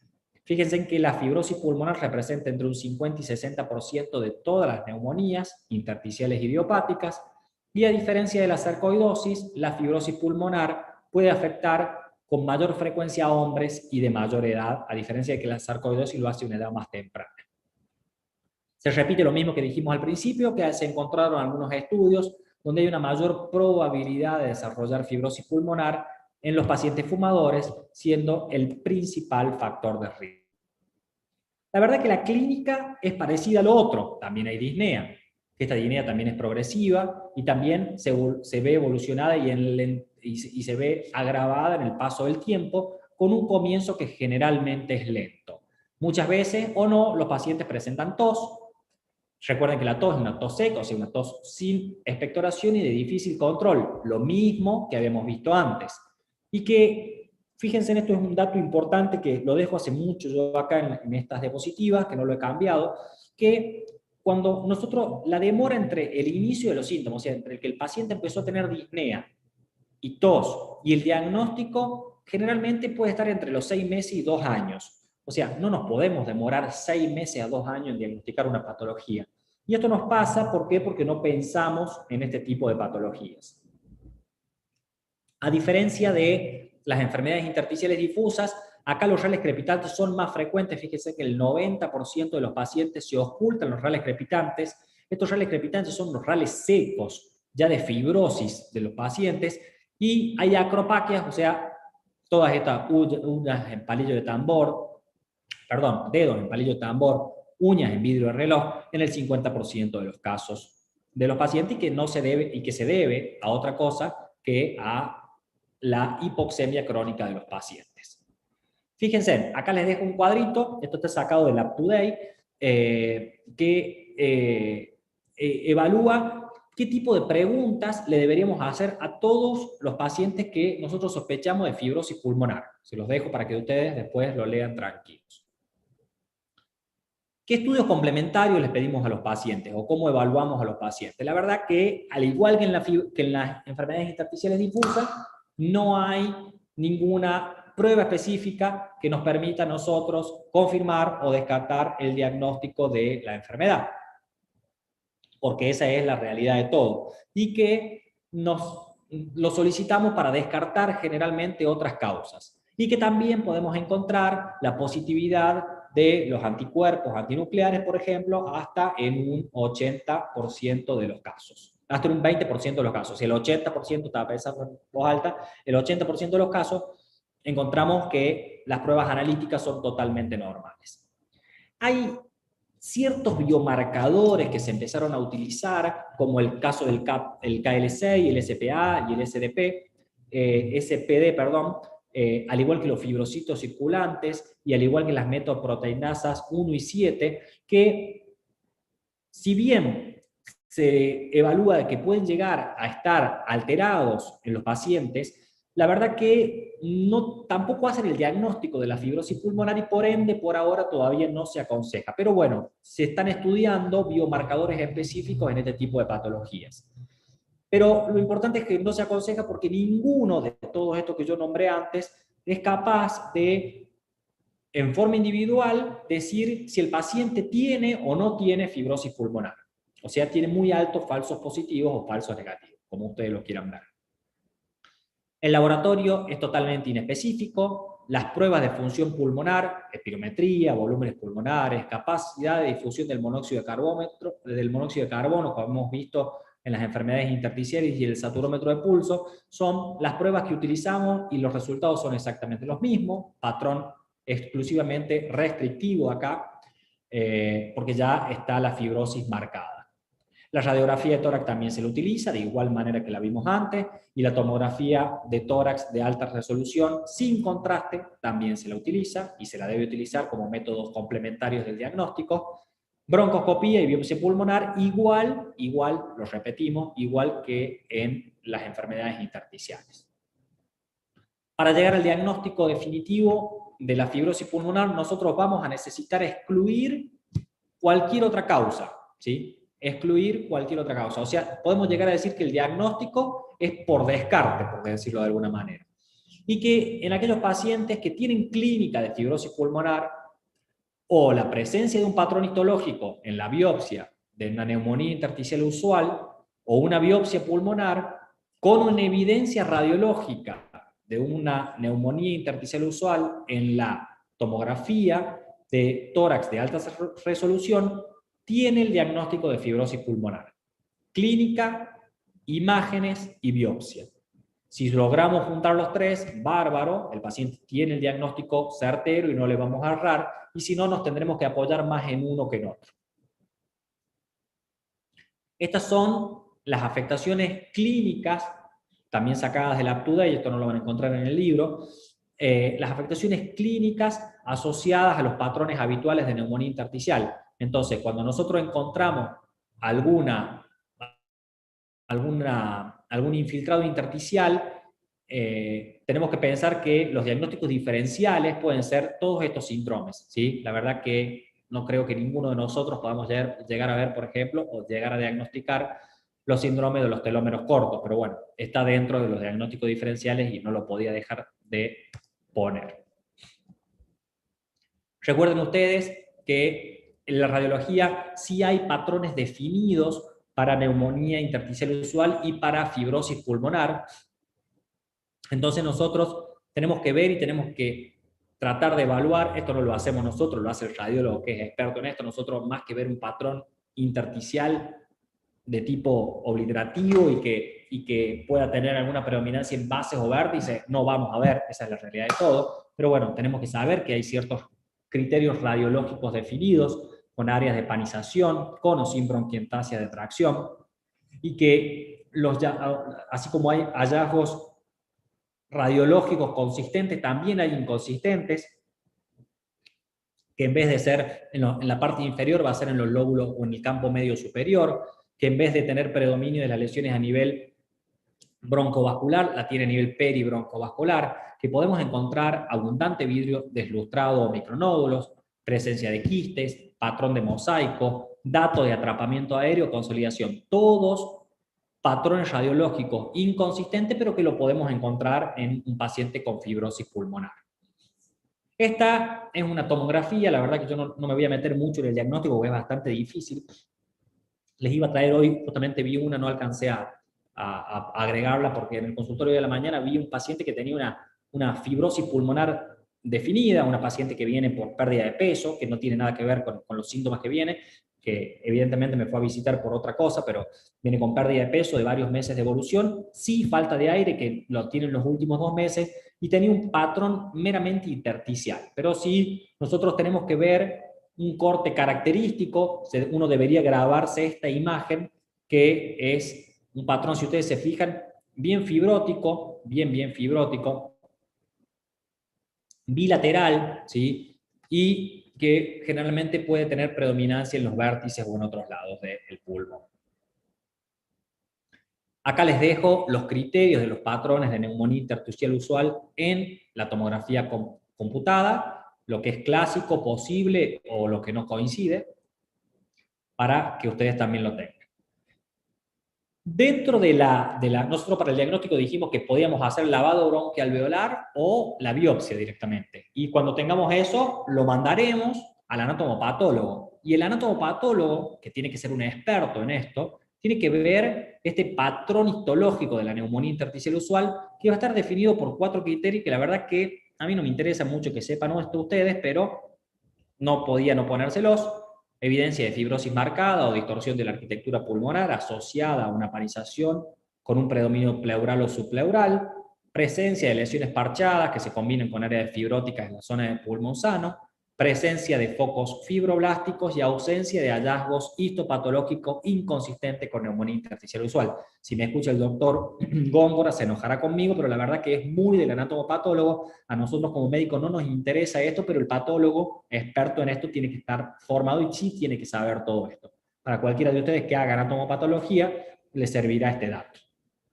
Entre los hallazgos inconsistentes, presencia de membranas hialinas, foco de neumonía organizada, presencia de granuloma, marcado infiltrado inflamatorio, cambios predominantemente centrados en la vía aérea y presencia de otros hallazgos sugestivos en el diagnóstico en forma alternativa. Esto es lo que ve el patólogo. Y también hay tablas en lo que es los hallazgos histopatológicos, en lo que sería el patrón clásico, que es lo que yo recién le marqué, estos 4 patrones de neumonía intersticial usual, cuando puede ser probable, cuando puede ser posible y cuando no tiene o hallazgos inconsistentes, que es lo que yo les puse recién en la diapositiva previa. La fibrosis pulmonar, a pesar de que tiene criterios diagnósticos muy bien establecidos y claros, ustedes lo vieron recién en las tablas, patrones de clínica, patrones de laboratorio, patrones espirométrico, que es bien restrictivo, patrón imagenológico y patrón en lo que es histológico, o sea, tiene criterios diagnósticos muy bien establecidos. Cuando nosotros sospechamos es muy difícil, extremadamente difícil, llegar al diagnóstico de esta patología, porque no la pensamos, o porque muchas veces no se presenta con esto y muchas veces nos es bastante difícil llegar a hacer inclusive la biopsia del paciente. El diagnóstico, como de cualquier patología de la fibrosis, debe ser preciso y riguroso, y la aproximación diagnóstica basada en algoritmos siempre es dinámica, integrada y multidisciplinaria, como siempre les dije, y es muy importante esta palabra que yo les puse acá, que dice expertos, porque la verdad que uno tiene que pensar y tiene que saber mucho y haber visto mucho esto para poder diagnosticarlo. Este es el algoritmo diagnóstico para hacer el diagnóstico de fibrosis pulmonar. Cuando nosotros la sospechamos, tratamos de descartar otra patología, como les dije al principio, diagnóstico de descarte muchas veces. Hacemos la tomografía. Si nosotros encontramos el patrón radiológico característico, decimos que tiene fibrosis pulmonar. En el caso de que no lo encontremos, el paciente no va a tener fibrosis pulmonar. No sé por qué dice sí acá. En el caso de que tengamos una tomografía y no tengamos este patrón característico, iremos a hacer la biopsia. En el caso de que sea claro, tendremos fibrosis pulmonar. Cuando no es claro, no tendremos fibrosis pulmonar. Y cuando la histología está indeterminada, la verdad que habría que hacer un debate multidisciplinario y definir si el paciente tiene o no tiene fibrosis pulmonar. Estos son, de nuevo, los criterios de diagnóstico para la fibrosis pulmonar. Y para que lo lean después esté tranquilo, y si hablamos de historia natural y pronóstico de esta patología, la verdad que no es nada bueno. La verdad que la historia natural de la fibrosis es totalmente impredecible. La sobrevida global, como les dije, se sitúa entre los 2 y 5 años, 3 a 5 años, en el 30% de los pacientes, eso me olvidé de ponérselos ahí. A pesar de que hay una variabilidad clínica importante, o sea, de que el paciente puede presentarse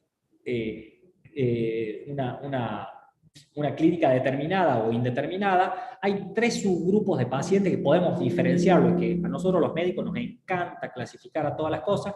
Entonces podemos decir que están aquellos pacientes que son los progresores lentos, que aquellos son que tienen que tienen el diagnóstico de la enfermedad, quedan estables, incluso pueden estar asintomáticos durante un tiempo largo, para después seguir en forma lentamente el deterioro hasta llegar a la insuficiencia respiratoria crónica. Gracias a Dios, este curso indolente, crónico y más lento son los más frecuentes de todos.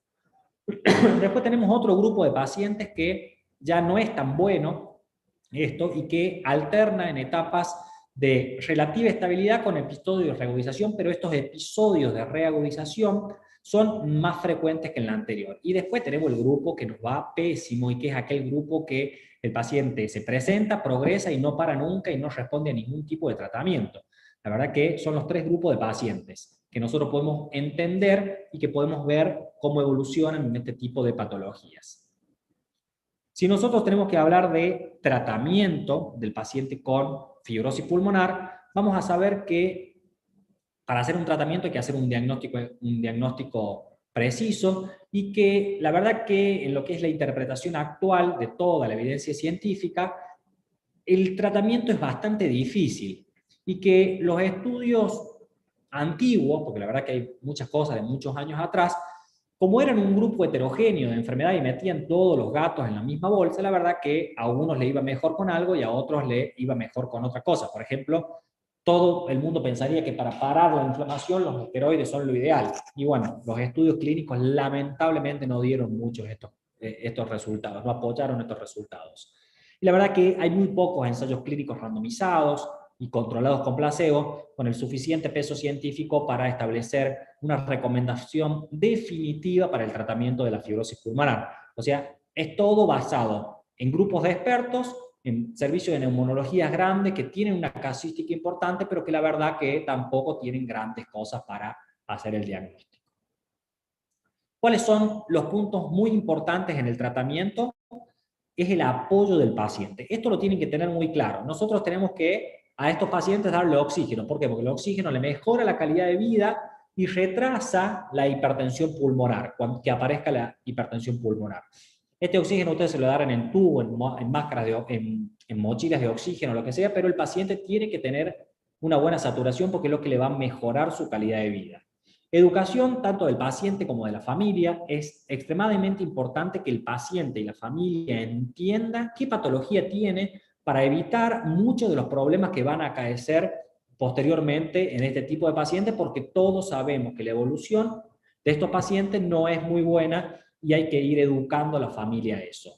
Rehabilitación pulmonar, todos los ejercicios y cosas que podamos utilizar para tratar de mejorar del paciente. Vacunación para gripe y neumonía, fundamental para evitar infecciones a repetición o infecciones sobreagregadas que empeoren la hipoxemia y el cuadro inflamatorio del paciente. Y lo que hablamos hace un ratito, cuidados paliativos para evaluar de la mejor manera posible al paciente. No esperemos al último, hablemos con el paliativista antes para que nos vaya ayudando de inicio en todo esto.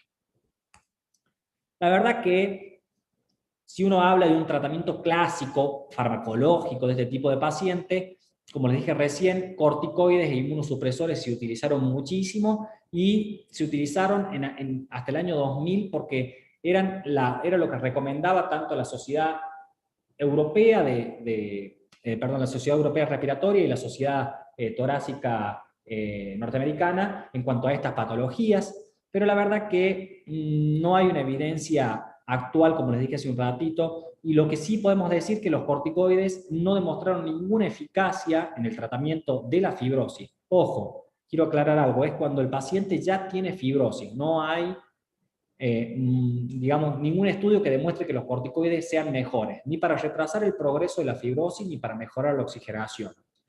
Y que la asociación de corticoides, azathioprina y N-acetilcisteína, que era uno de los tratamientos estándar que se utilizó, no solo no demostró ningún beneficio en el tratamiento, sino que también podría ser perjudicial para el paciente.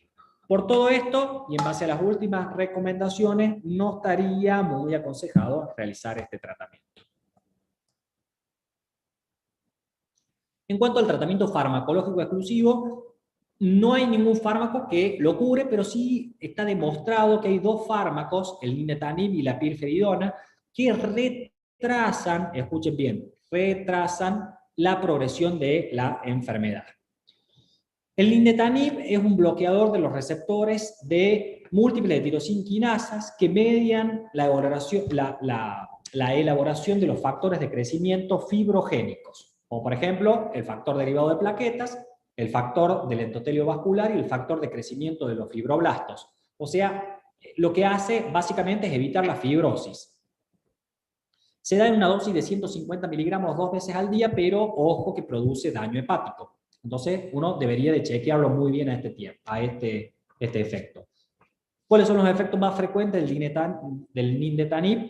La diarrea, el 60% de los pacientes tiene diarrea, el 25% de los pacientes tiene náusea y el 12% tiene vómitos. aparte de la alteración de la función hepática que se ve en un 15% de los pacientes. La pirfenidona es un tratamiento que nosotros lo deberíamos utilizar y pensar porque si pensamos que el paciente tiene fibrosis pulmonar, hay focos con fibroblastos, hay deposición de colágeno e infiltración de las células inflamatorias. Entonces, darle a un paciente un agente antifibrótico como es la pirfenidona debería de andar bien. ¿Por qué? Aparte de ser un agente antifibrótico, la pirfenidona inhibe la síntesis de colágeno, que está estimulada por el factor de crecimiento transformador beta de plaquetas, y disminuye la matriz extracelular y bloquea aparte la proliferación de los fibroblastos en vivo. Entonces, ¿qué hace todo esto? Mejora o evita o retrasa, como bien dice ahí, el tema de la fibrosis pulmonar. La pirfenidona se da 40 miligramos por kilo 3 veces al día y también tiene efectos adversos como son la erupción en la piel en un 30% de los casos, fotosensibilidad en un 10%, náuseas, vómitos y diarreas en un 30% de los casos, malestar abdominal en un 25% de los casos, y también hay que monitorizar la función hepática porque puede producir fallo hepático. Cuando nosotros vimos la patogenia de todo esto, hemos dicho que los pacientes pueden llegar a producir hipertensión pulmonar por este colapso de los alvéolos y esta fuerza, esta vasoconstricción que se produce. Entonces, en el caso de hipertensión pulmonar, famoso fármaco conocido por muchos, el sildenafilo, que se lo empezó a desarrollar para esto y terminó para otra cosa, pero sirve para la hipertensión pulmonar, o el trepocistil, que este medicamento se utiliza en caso de que los pacientes tengan hipertensión pulmonar. Y después van a encontrar, o van a ver, o van a leer algunas terapias. Esto está sacado de una última actualización de este año, de fibrosis pulmonar, que tienen un beneficio poco claro. O sea, la verdad que no se sabe el beneficio que tiene porque no hay ningún estudio. Anticoagulantes, ¿por qué damos anticoagulantes? Porque esta inflamación, esta cosa, puede llegar a producir trombos, entonces este estado protrombótico hace que nosotros tengamos que pensar en un tratamiento anticoagulante. Lo que hablamos hace un ratito, acetioprina, prednisona y N-acetilcisteína, un beneficio poco claro, en algunos casos deleterio para los pacientes, antagonistas de los receptores de la endotelina, inhibidores de la fosfodiesterasa, la colchicina, la ciclofosfamida, la ciclosporina, que son todos inmunomoduladores, el etanercept, el interferón, el metotrexato, la N-acetilcisteína, que es la CEMUC, la penicilamida, son fármacos que la verdad que, si bien se utiliza mucho para este tipo de pacientes, que lo van a ver que lo utilizan, pero la verdad que el beneficio en cuanto a estudios randomizados, o sea, la evidencia nivel 1A en lo que son los estudios clínicos, no los tenemos. Y también les dejo acá algunos nombres, y cosas que no los voy a marear con esto, de algunos nuevos agentes que son bastante prometedores, en el tratamiento de la fibrosis pulmonar, como es el caso de la pentraxina 2, ¿sí? No me interesa que sepan qué es, pero les dejo acá. El GLP-G1 1690, inhibidor endovenoso potente de la autotaxina, combinación de nintedanib más la pirfenidona, que son estos dos fármacos que retrasan. Se está evaluando si combinarlos a los dos puede llegar a tener un beneficio mayor que darlos separados. Bueno, otros fármacos en fase de estudio, anticuerpos monoclonales, inhibidores de tirosina quinasa, como es el imatinib, que se utiliza en el caso de las leucemias mieloides, sobre todo, aprobado y que la verdad que anda muy bien. La talidomida, y dentro de eso es lo que se está estudiando. Y dentro de lo no farmacológico, como habíamos hablado hace un ratito, el trasplante pulmonar sería lo ideal. Actualmente es el único que demostró mejorar sobrevida global y mejorar la calidad de vida de los pacientes. Recuerden que es un número que beneficia, es un tratamiento que beneficia a un número muy bajo de pacientes, porque tiene criterios de inclusión para pacientes de trasplante muy estrictos y que tienen muchas complicaciones también y una alta morbilidad. También, como les dije recién, tenemos que pensar en las complicaciones post-trasplante de estos pacientes. Para ir terminando, y sé que la mitad o más de la mitad está dormido en todo esto, o se fueron a hacer otra cosa, Vamos a decir que, o resumir de que en las enfermedades intersticiales difusas son más de 200 y que suelen compartir características clínicas, radiológicas y funcionales bastante parecidas. Es muy importante, como les dije, la historia clínica, exhaustiva, que el diagnóstico siempre es secuencial, dinámico y multidisciplinario, como lo hablamos, y que el tratamiento siempre va a ser individualizado para tratar de que el paciente no llegue a la fibrosis pulmonar. Que el paciente cuando llega a la fibrosis pulmonar, acá ya sí tiene manifestaciones clínicas, radiológicas y patológicas bien definidas de una neumonía intersticial usual, que en determinados casos el diagnóstico solamente lo podemos hacer en la clínica y la radiología, que no hace falta que lo punzemos al paciente, que no hay ningún tratamiento que cure a esta patología si retrasamos los síntomas y lo único que mejora la sobrevida global es el trasplante pulmonar. Los pacientes es bastante difícil que cumplan los criterios para realizar el trasplante. Bueno. Dejar de compartir. Creo que fue una mareada importante. Prendo mi cámara. Acá.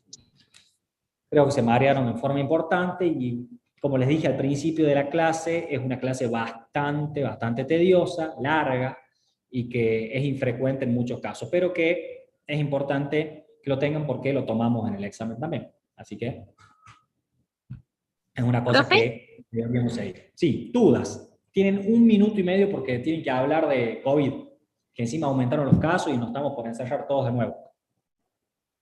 Yo quiero saber el mecanismo de acción del Nintedanib. No lo copié. ¿Cómo? El mecanismo de acción del Nintedanib. Es un bloqueador de la tirosina quinasa. Después lo pueden buscar a eso. Yo hay ciertas cosas que no les pongo en la diapositiva para que vayan a leer, ¿no? Y la clase no es la guía del libro. Yo les pregunto generalmente todo lo que no está escrito en la diapo.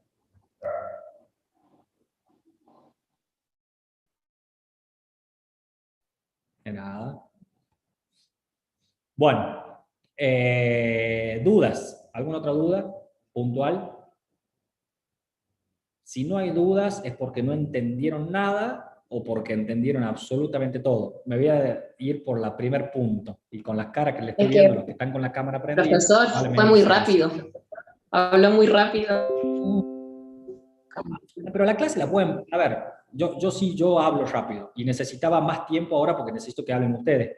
Los 3 alumnos que tienen que hablar de COVID, o sea, necesitaba ir más rápido, se me corta el Zoom a las 5 de la tarde, y necesitaba que lo pueden volver a ver. Yo les subo la clase, el videito de la clase, y lo ven 1, 2, 3, 5, 70 veces, no hay problema. ¿Sí? Lo pueden, ya lo voy a hacer para que lo graben y lo pasen a Spotify también, en vez de escuchar música, me escuchan a mí. Ese es un buen punto, ¿no? Así hacen los podcasts, ¿qué? En cuanto a la clasificación, nos quedamos con causa conocida, desconocida y granulomatosa. Sí, es la más fácil. Sí. Es la más fácil de todas. Gracias, profe. De nada. ¿Ninguna otra duda, chicos? Bueno, lo que vamos a hacer entonces ahora, ¿quiénes son los que hablaban hoy? Nosotros. ¿Cómo? Nosotros. Ana, Bueno, necesito que prendan la cámara, chicas. Chicos, acá, profe. Tengo anotado en algún lado lo que son.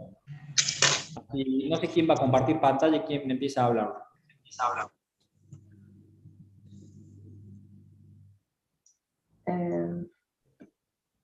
Abril. Acá está. Ana Carolina Menéndez, Abril López y Lourdes Vidal. Tengo mala memoria, así que vamos a la ayuda cerebro. Vamos, chicas, vamos, que no hay mucho tiempo. Cortito al pie, me interesa que quede claro, bien, y no es una clase de libros, sino es para actualizarnos entre todos, y me imagino que todos leyeron de vuelta COVID. ¿Quién empieza hablando? Así le dejo compartir. Abril, necesito compartir pantalla. Abril, ¿dónde anda? Abril López. No te veo. ¿Estás con la cámara prendida, Abril?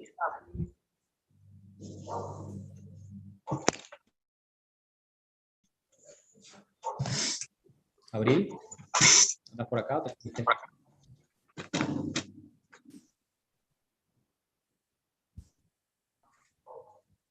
Abril.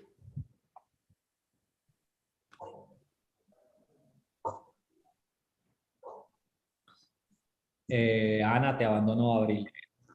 Sí, parece. A ver si conseguimos compartir pantalla. Lourdes. ¿Cómo van? Allí se habían organizado Abril, Lourdes y vos. ¿Cómo habían organizado? Sí, empezaría la Lourdes, perdón, la Abril, la Lourdes seguía y termino yo. No, yo primero, pero como ella comparte la pantalla. La pantalla, sí. ¿Y no tienen toda la diapositiva? Ahí está, se me había cortado la Bien, cosa Abril. y estoy. Ahí está. A ver, te voy a dejar hacer coanfitrión. Permitirme un video, poner en sala de espera. Hacer coanfitrión. Creo que ahora podés compartir pantalla, fíjate. Abajo hay un iconito verde que dice compartir pantalla, ¿te deja?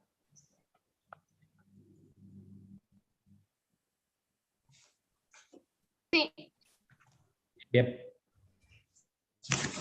Yo escucho ahora.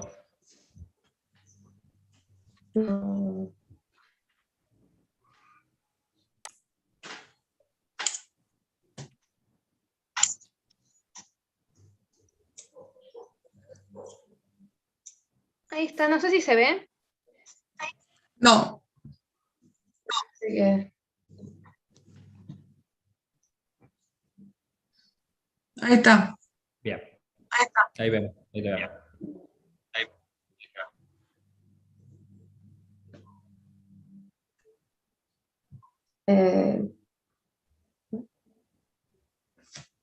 Si se llega a cortar, chicas, la clase que viene, no sé qué es, pero van a seguir, ¿no? No vamos a hacerla leer al vicio y bueno, iré yo más rápido aún.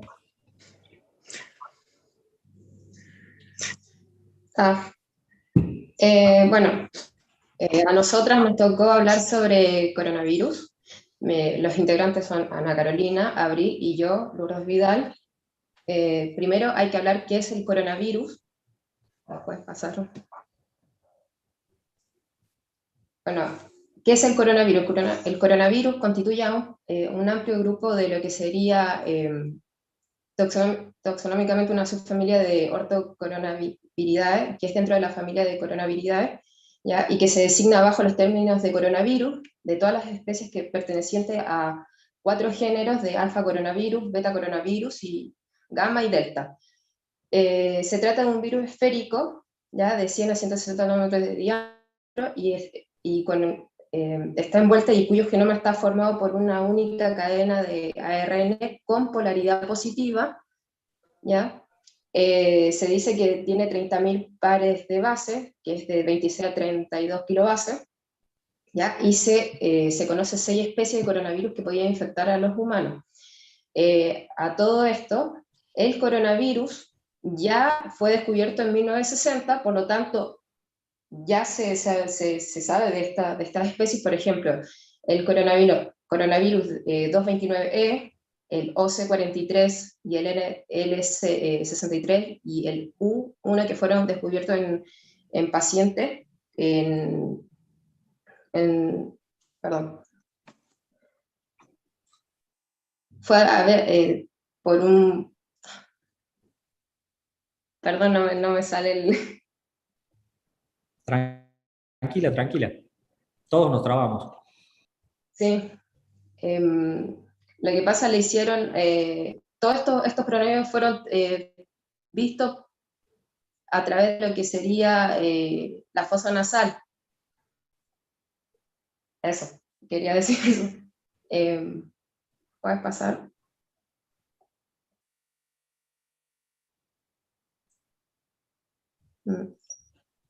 Bueno, uno de los últimos fue ¿cómo se llama? El coronavirus del año 2003, que era un síndrome respiratorio agudo severo.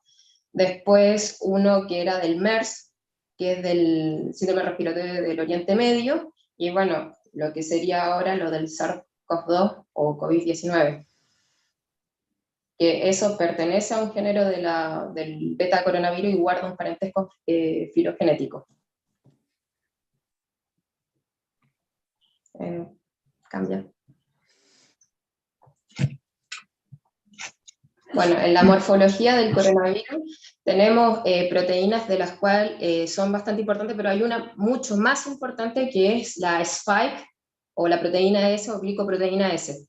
También tiene la glicoproteína de tipo M, la E, la N, y bueno, y dentro todo el material genético. Cambia. Ay, no veo de acá. Perdón, que no veo la imagen. Bueno, para empezar, la fisiopatología del coronavirus, lo que pasa es que puede ser transmitido de fecal oral o a través de gotas, ¿ya? Ese virus va a viajar hacia lo que serían los alvéolos y dentro de eso va hacia el neumocitos tipo 2. ¿Qué es lo que pasa? Que el coronavirus, o sea, el virus en sí, va y se ensambla en la membrana donde está la enzima convertida en angiotensina, que es de tipo 2, y tiene como un cofactor una serinoproteasa, ¿ya? ¿Cómo se ensambla? Porque el virus tiene ese receptor, que es la glicoproteína de tipo S. Y la serinoproteasa lo que hace es que se endocite, y así puede hacer lo que sería la traducción, o sea, la replicación, transcripción, traducción y saca el mensajero. Pero ¿qué pasa? Dentro de eso tenemos la parte innata y adquirida. Lo que sería la respuesta innata se debe a los interferones de alfa y beta, que normalmente hace, ¿cómo se llama? Se encaja hacia la membrana y resulta que da un segundo mensajero como un staff. Y ese staff, para poder ir al núcleo, necesita de una proteína que es una importina. ¿Ok? Entonces, ¿qué va a pasar? Que se libera todo eso, pero a la vez el virus, cuando entra, también va enganchado a lo que sería una importina, ¿ya? El virus, al ingresar al núcleo, estas importinas se dividen en alfa y beta, y el virus lo que va a hacer es inhibir lo que serían los interferones. Es por eso que en los pacientes se encuentra un elevado número de interferones, ¿ya? Hay otro tipo de células que, por ejemplo, sería como receptores como el CD147, que también trabaja como lo mismo que el ECA2, ¿ya? Y que es de bronquios. Ahora, resulta que también hay otros tipos de receptores como los TOL, de 3 y 7, que trabajan y que hacen una cascada de mensajeros haciendo un factor de transcripción, que el último sería el NFKB. Y eso lo que da es la liberación de interleuquinas. Una de las interleuquinas más importantes es la 6. ¿Qué pasa con todas estas interleuquinas? Estas interleuquinas lo que genera es una tormenta de citoquina o tormenta inflamatoria, ¿ya? Esta tormenta inflamatoria lo que va a generar en sí va a ser una microtrombosis. ¿A qué días sucede esto de la tormenta inflamatoria? Es que eso lo va a hablar mi compañera. No importa, lo respondo a cualquiera de las tres. Es importante que sepan eso, por eso que voy a ese punto. ¿Cómo es, profe? Disculpame. ¿Qué tiempo aparece esta tormenta inflamatoria? ¿Qué día? ¿En qué tiempo? ¿En qué tiempo? A partir de los, supuestamente a partir de los 10 días del contacto primario. A los 5 días es asintomático el paciente, hasta que empieza la replicación viral. La replicación viral, cuando llega a ser a un punto detectable por valores de PCR y todo lo demás, ya son el punto en que los anticuerpos de antileuquina ya están dando vuelta y ahí empieza toda la cascata esa a estar trabajando. Bien, esto es importante y hice la pregunta esta de cuándo es importante o cuándo empieza esto, porque es cuando nosotros tenemos que estar más preparados y tenemos que controlarlo al paciente un poquito más de cerca en este punto, ¿sí? Que es donde la parte donde hace el daño, digamos, donde se produce esto y donde se complica el paciente y donde termina en el respirador y una serie de cosas, ¿sí? Pasado este momento y una serie de cosas es como más fácil todo, por eso hacía la pregunta puntual, que es muy importante el tema del tiempo. Discúlpame, seguí. Ya, resulta que va también vamos a tener un aumento de lo que sería los linfocitos T helper de tipo 2 que a veces pueden estar inhibiendo, y el T helper tipo 2 va a estar liberando interleuquina 6. Ahora, la pregunta es cómo se hace esas trombosis, y se debe a que hay, ¿cómo se llama? Serían por un Daño endotelial. Inmunoglobulinas no neutralizantes, y eso hace que cuando el virus pueda hacer la evasión, inmunoevasión, ¿ya? Que sería, que iría hacia un macrófago, ingresa hacia el macrófago y lo que va a hacer es generar más virulencia, ¿ya?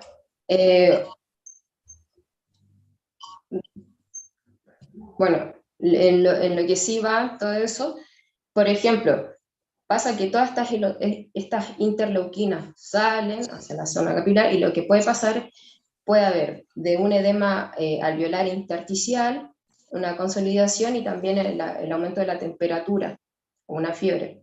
¿Qué pasa? En una consolidación vamos a tener una neumonía, como es un síndrome de distrés respiratorio, y un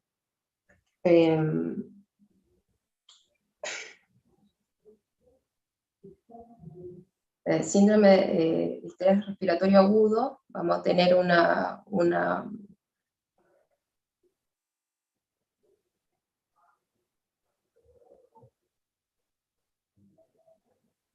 perdón, me bloqueé, perdón. En sí lo que va a generar son vasodilatación, porque se va a activar el sistema simpático, va a generar una vasodilatación, una permeabilidad capilar, va a generar disminución del volumen sanguíneo. Ese aumento de la permeabilidad vascular también va a generar una hipotensión, se va a llevar un shock séptico, una disminución en la perfusión de los órganos, va a aumentar lo que sería el boom y la creatinina, también van a estar aumentadas lo que son las transaminasas, ¿ya? Otra cosa, en la parte de la tos, hay una disminución de lo que sería el intercambio gaseoso, por lo tanto va a haber una disminución de la PO2, va a activar los quimiorreceptores y a la vez la activación del sistema simpático, generando una taquipnea y una taquicardia.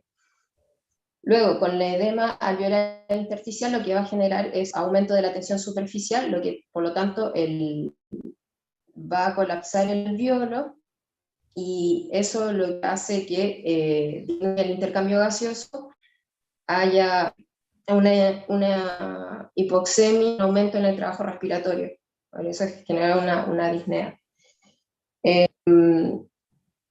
iba a decir? Bueno, otra cosa es la respuesta inmune trombocítica, ya que se ha visto eso en los primeros casos. Se da por esta tormenta de citoquina o inflamatoria, ¿ya? En la cual el oxígeno no va a poder entrar por un que hay un exudado, ¿ya? Y a la vez se genere formación en la membrana, una membrana de hialina, y también obstrucción, por lo tanto va a haber una disminución de plaqueta, un aumento en el tiempo de protrombina y una disminución de hidrógeno. Y también va a estar puesto lo que sería la insuficiencia respiratoria por disminución de oxígeno o por hipoxemia. Así. Pasa.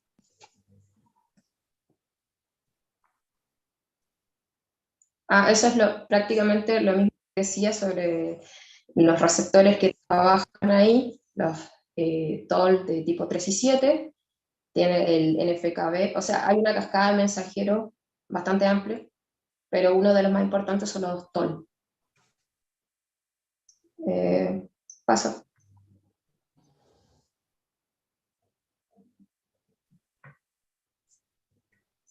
Bueno, yo voy a hablar de la... Antes, Abril, dame un segundo, Abril. Antes de pasar, a mí la verdad que está súper completo, no digo que no. Por ahí yo insisto que cuando uno presenta algo, cuando uno ve algo, tiene que tratar de ejemplificar en algunos puntos importantes las cosas, porque si no la mayoría se pierde. Entonces uno trata cuando de plantear algo de ver un par de puntos importantes dentro de la cascada inflamatoria, dentro, lo que vos explicaste es la cascada inflamatoria y respuesta inmune, no fue otra cosa que trataste de explicar. Entonces por ahí habría que haber puesto un par de puntos definidos dentro para la diapositiva, porque el 90% de tus compañeros se desconectó y se fue. Básicamente por eso, o sea, tratando de evaluar esa parte, ¿sí? Sé que no es fácil, sé que no es fácil explicarlo ni nada por el estilo, pero uno trata de ver de qué manera lo puede hacer entender mejor, nada más. ¿Sí? Pero está bien lo que dijiste, no quiere decir que te bajan en un lado y dijiste A por B en otro, pero tampoco viene al caso ese punto. Entonces, tarea para vos, para la clase que viene, es puntearlo directamente a esto, ¿sí? O por lo menos hacer un grafiquito más simple, por ahí no tan fino, más simple de cómo da la vuelta. Bien. Lo voy a hacer. Bien, Abril. Ahora sí vos. Las manifestaciones clínicas en un paciente con coronavirus empiezan aproximadamente 7 días luego de la exposición al virus, o sea, luego de la primoinfección. Las primeras manifestaciones son casi siempre fiebre, principalmente, luego tos, la tos puede ser seca o puede ser productiva, es diferente en cada paciente. Lourdes, apaga el micrófono. ¿Cómo? No, nada, se llega para que apaguen el micrófono porque acoplaba. Bien, después también tiene disnea o dificultad respiratoria. El paciente por ahí refiere que, no una disnea, pero sí que, por ejemplo, hacía ejercicio, que normalmente lo hacía bien, y ahora está mucho más cansado, se agita mucho más fácil. Después también tiene astenia en algunos casos, dolor de garganta, cefaleas son un poco más raras, mialgias o artralgias, escalofríos, que es por la misma fiebre presente el paciente.